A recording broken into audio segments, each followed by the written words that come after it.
Welcome to the slop farm. Enjoy the video. You have the adapter, cables, and power ready. Now start the connection. First, plug the VGA cable into the computer's VGA output firmly. This carries video only. Next, attach the adapter to the VGA cable and make sure any adapter power lead is connected. Active adapters need external power to convert the signal. Once powered, connect the HDMI cable from the adapter to the Hdtv. Make sure the TV is off while you complete these initial connections to avoid hot plug issues.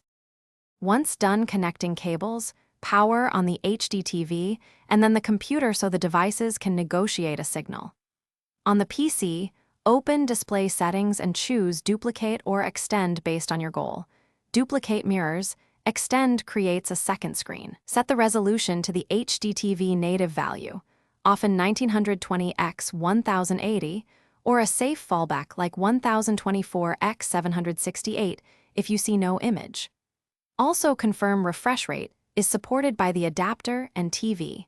Mismatches can produce blank screens or flicker. Now confirm both picture and sound. Play a video to verify smooth playback and then tweak scaling or overscan in the TV or GPU control panel so the image fills the screen. For sound, if the adapter carries HDMI audio, enable HDMI as the audio output or plug a 3.5 cable into the TV or external speakers. If something fails, a key troubleshooting step is to power cycle the adapter and PC receipt cables and set a low resolution like 1024x 768 to force a stable handshake. Thanks for watching. Consider subscribing if we helped you today.